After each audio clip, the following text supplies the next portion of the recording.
Saturday night from 9 to 12, we are having our father-son s'mores qiyam. Please register for this. Fathers, if you're bringing your children, make sure you register online so we can make preparations accordingly. This is for father-son. This is not a drive-through, drop off, okay? Yeah, you must be here with your beta, your son, okay, and enjoy. The purpose of that is for the father and son to have fun together and bond, not for just the son to have fun, okay? And for everyone else not to. So, please make sure you are here and you accompany your child. Also, as a reminder, tonight is Jumu'ah. So please observe to the best of your capacity the sunan and adab and etiquettes of Jumu'ah. Please make sure that if you don't take a shower on a daily basis, make sure it's on a Friday for sure, okay? And with the intention of Jumu'ah, if you have no choice but to be in business attire, then just look a little more dapper tomorrow than you do on any other day. Please make sure you come for Salatul Jumu'ah early. Allow yourselves for parking and for sitting down and praying sunan. Salawat on the Prophet sallallahu alaihi wasallam. Please make sure we try to get Suratul Kahf under your belt. And when you come for Jumu'ah, in a cave. Alright? Dress good, look good, and be good. Groom your nails, do all your grooming that you need to do with the intention of showing respect for the weekly Eid that we observe. Now, Bismillahir Rahmanir Rahim. Nahmadu wa salli ala rasulihil kareem. Rabbi shrah li sadri wa yassir li amri wahlul 'uqdatan min lisani yafqahu qawli. So we were talking about the story of a person named Jurayj. Just to give you a little recap, Jurayj was a person who, this is a story that the Prophet ﷺ shared with his Sahaba about a person in the past who devoted himself to Allah subhanahu wa ta'ala's worship.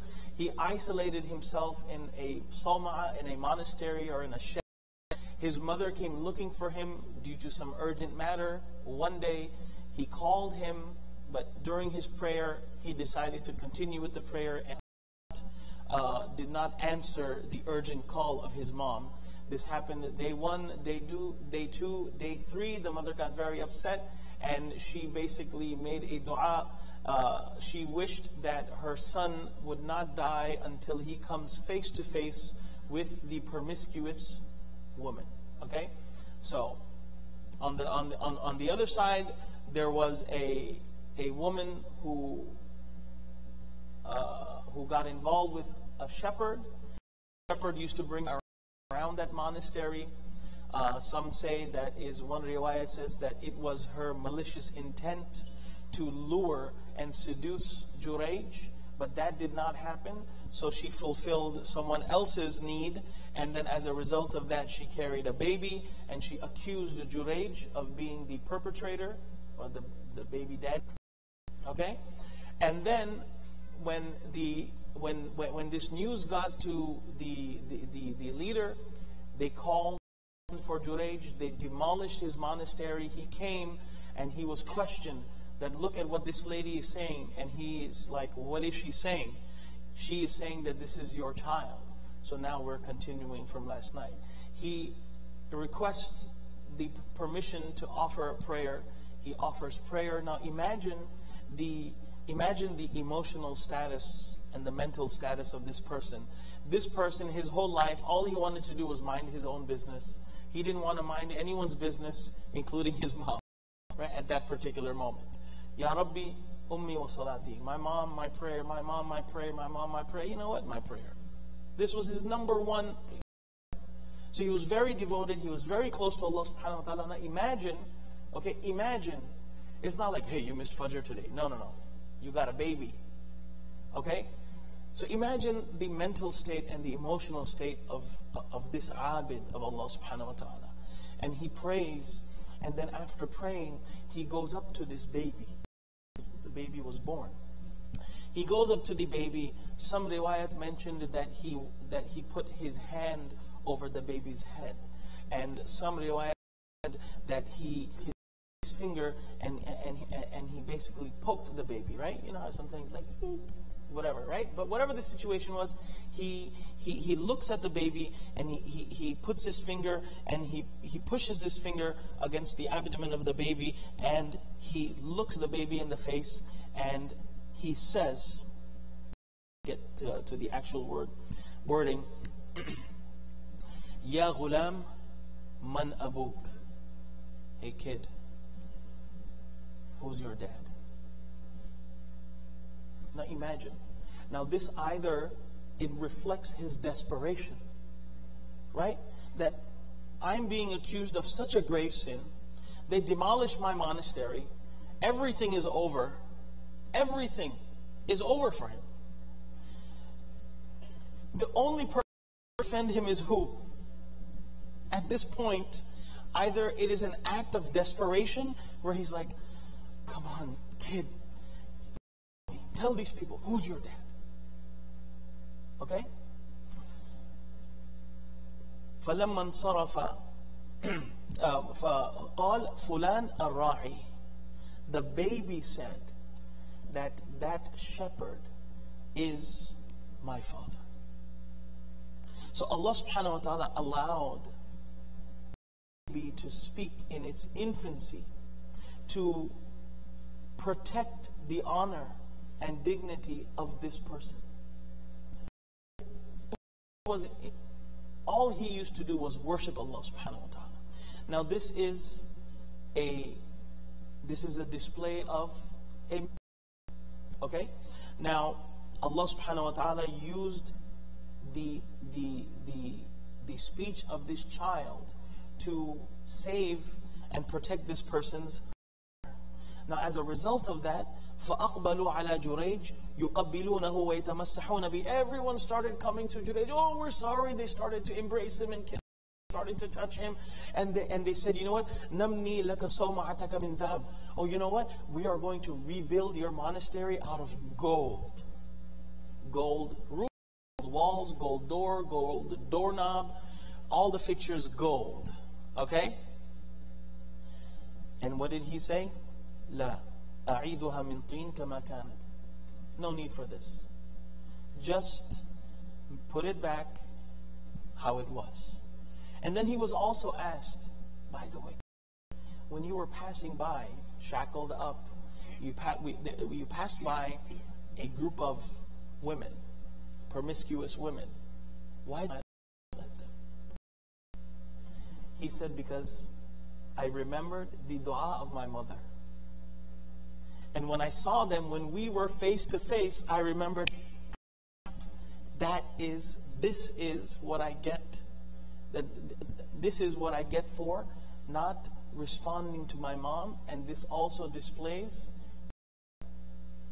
the power, the effect of the dua of the mother. So for those of us who are fortunate their mom's living, get those du'as. And for those of us whose mothers have moved on, Ya Rabbi irhamhuma kama rabbayana saghira. Now, there's another baby in this hadith, and this is the reason why this hadith has been brought under the whole topic that we're talking about, not judging others. وَبَيْنَ صَبِيٌّ يَرْضَعُ مِنْ أُمِّهِ فَمَرَّ رَجُلٌ رَاكِبٌ عَلَى فارهة وشارة فقالت أمه اللهم اجعل ابني مثل هذا. A mother was nursing her child, and as she was nursing her child, separate, this is not the same baby, as she was nursing her child, a person on a very healthy steed, animal, and a person who was very dapper went by. So this mother looked at that person and said, oh Allah, make my son like this person, right? He's tip-top, you know, there's not a single crease on his, and that's not because he's 100% polyester, okay? But he's tip-top. فَتَرَكَ الثَّدْيَ وَأَقْبَلَ إِلَيْهِ فَنَظَرَ إِلَيْهِ لا تجعلني مثله ثم أقبل على ثدي فجعل يرتضع قال فكأني أنظر إلى رسول الله صلى الله عليه وسلم وهو يحكي ارتضاعه بإصبعه السبابة في فمه فجعل يمصها. Now remember in the beginning I told you how the Prophet ﷺ, while he was narrating this story, he made some gestures like the mother looking into the sawma'a, right? The Prophet ﷺ said that when the mother said this, that nursing baby stopped nursing and looked at that guy and said, "Oh Allah, don't make me like this person." And then he went back and continued to nurse. And the Prophet ﷺ, while explaining, Abu Hurairah says, I still remember that as the Prophet ﷺ was describing the action of the baby, he was sucking his finger that, Allahumma la taj'alni mithlahu. He did that act while explaining this. Okay. Then, marru bijariyatin, people passed by this one lady, and she was being beaten and punished. And people were screaming and telling her, Zanayti wa saraqti. You committed fornication and you are a thief. So they were cursing her that you did this and this, and they were vigilantes and they were taking care of the punishment. And while this was going on, she was saying, Hasbi Allahu wa ni'mal wakil. So the mother said, Allahumma la taj'al ibni mithlaha. Oh Allah, don't let my son be like that lady. Don't allow my son to be like that lady. So, فَتَرَكَ الرِّضَاء. Again, he stopped nursing. He looked at the lady. Oh, and he said, Allahumma ja'alni mithlaha. Oh Allah, make me like this woman. Okay? فَهُنَاكَ تَرَاجَعَ الْحَدِيث. Now the mom and the baby are talking. It's like, my baby twice. Now the mom and baby are talking, and she says, حَلْقَ مَرَّ رَجُلٌ حَسَنُ الْهِيَا. Hey, bald head. Okay? Halqa means baby with no head, right? Oi, chikne, right? Hey, bald-headed kid. A guy went by that was totally tip-top, and I said, oh Allah, make you like this person, and you said, you don't want to be that person. And this lady who's being punished and beaten up, and people are telling her, you did this and this and this, and I said, to not make you like that, and you want to be like that? So the baby and said, إِنَّ ذَاكَ الرَّجُلْ كَانَ جَبَّارًا فَقُلْتُ اللَّهُمَّ لَا تَجْعَلْنِي مِثْلَهُ. That person who was very well dressed and good looking, that person was an oppressor. He was not good to other people. He did zulm on other people. I don't want to be like that person. I don't want to have good looks at the cost of what? Right? I don't want to climb the ladder at the cost of stepping on other people's shoulders and head. And then the baby says, وَإِنَّ هَذِهِ يَقُولُونَ لَهَا زَنَيْتِ وَلَمْ تَزْنِي وَسَرَقْتِ وَلَمْ تَسْرِقْ فَقُلْتُ اللَّهُ مِثْلَهَا. People were accusing that lady that she committed fornication and that she committed theft, when the fact of the matter is, she did not do any of that. She did not do any of that. And she stood her ground, and she was being falsely accused and falsely abused. So you know what? It's better to be in that situation than the people who are falsely accusing her. So from this we learn and understand that, never look at, in general, we have to be very careful when we look at someone and we say, Allah, make this person. We have to be very careful when we see someone and say, oh, I want my children to be like you. Okay? Because no matter how good a person may seem from the outside, you don't know what's going on the inside. That's why if we see someone who inspires us to be better, inspires us to be more pious, it inspires us to be religious, oh Allah, make my children or make me like the sulaha. Make me be righteous. And this is a dua of many prophets. وَأَدْخِلْنِي بِرَحْمَتِكَ فِي عِبَادِكَ الصَّالِحِينَ. Make me amongst the pious. So to use the category of piety or closeness or taqwa, instead of looking at someone or looking at a rich person and be like, oh, you know what? I want to be as successful as this person. what do you know about the story of this person? Right? People, they have to work hard. They have to give many sacrifices. How do you know that that person has not lost his wife, lost his children in the process to be that rich? Or God knows what the source of income is. Right? People looked at Qarun. Right? Say, فَخَرَجَ عَلَى قَوْمِهِ فِي زِينَتِهِ قال الذين يريدون حياة الدنيا يا ليت لنا مثل ما أوتي قارون إنه لذو حظ عظيم. Oh, we wish we had what he had. قال العلم والإيمان ويلكم. The people who had knowledge and faith, they said, woe be to you. ثواب الله خير لمن آمن وعمل صالحا وما إلا الصابرون. You should not look at someone's affluence and someone's wealth and wish to be that. You can ask for wealth, but you don't want to ask Allah subhanahu wa ta'ala to be like someone else, okay? Ask for piety, ask for wealth, have good intentions. And then the second part of this, don't judge a person just like you don't judge a person based on their religion or based on their wealth. You don't judge a person based on their sin. What do I mean by this? I'm going to be done in a few minutes. Don't look down on somebody because they sin differently than you. We are all human beings. And a part and parcel of being human beings is the fact that we make mistakes. And last time I heard, the door of Tawbah was open till the day of judgment. Or till a person's death. So you and I, except Allah subhanahu wa ta'ala has the right to sign anyone off based on any type of sin that someone may be committing or someone may have committed. And we don't have the right to judge someone's intention. What if someone is involved in something that is not halal, in a non-halal source of income, because they have no other choice and they have to feed their family or they have to feed someone else overseas? What if they didn't have a choice? That's right. But that doesn't give us the right to judge someone and sign someone off. In this particular situation, this woman was false for what? For theft and zina. If someone is accused for theft, someone is accused for zina, someone is accused of any sin, we don't have the right to sign someone off based on hearsay. Just because someone says this, or we hear rumors, or someone alleges this, we don't sign someone off. Is there a protocol? Should there be a course of action? Yes.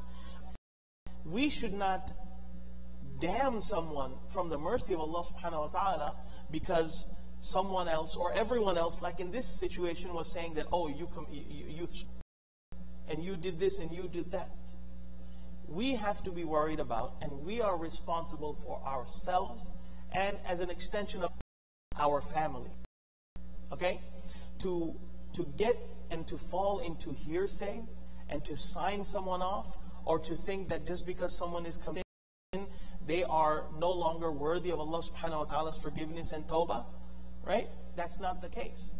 There is, and talking about judging people, as far as human beings go, look, we don't know people's intentions. We don't know the interior. If we see someone doing something bad, our eyes, our ears are going to tell us that yes, this person is doing something bad. But does that give us the right to sign that person off? We don't know behind that. We don't know the struggles behind that. We don't know the struggles behind what someone is doing and why they are doing it. So the point is that yes, we are being told not to judge people based on what we see in a person, but at the same time, as human beings, when we process whatever information we have with us, the attitude towards that should be to ask Allah subhanahu wa ta'ala to forgive that person, to guide that person. Every saint has a past, every sinner has a future. Hate the sin, not the sinner. And we have to learn from the compassion and the mercy of the Prophet ﷺ not to judge people's intent.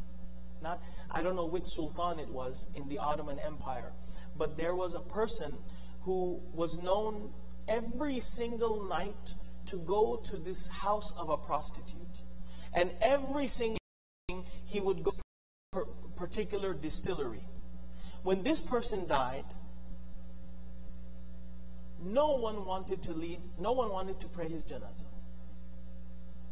No one wanted to pray his janazah. So there was no one was getting together for the janazah. Then the person's daughter reached out to the sultan and told her what the reality behind his actions were. And my father would go every evening to the brewery, to the distillery.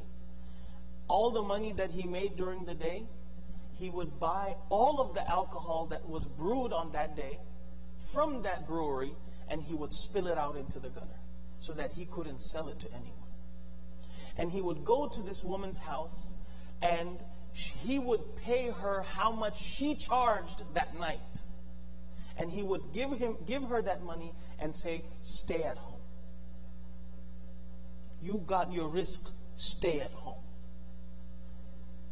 When this story was heard, then the sultan and everyone realized who this person was. So, before we judge others, we must judge ourselves. We ask Allah subhanahu wa ta'ala to grant us tawfiq. Also, an announcement that I just remembered. Brother Wasim Khan, have you heard? Brother Wasim Khan. You know Brother Wasim Khan, right? There's one Wasim whose son is here. Other brother Wasim Khan, he had a heart attack. And he is in Medical City, Plano. He's in the ICU. I don't have any information more than that as far as visitation or what are the details. Inshallah, if I come across it, I'll let you know. If you come across it, you let me know. Jazakumullah khair. For those of us whose families know their family, please reach out to them. Jazakumullah khair. Wasim, Wasim.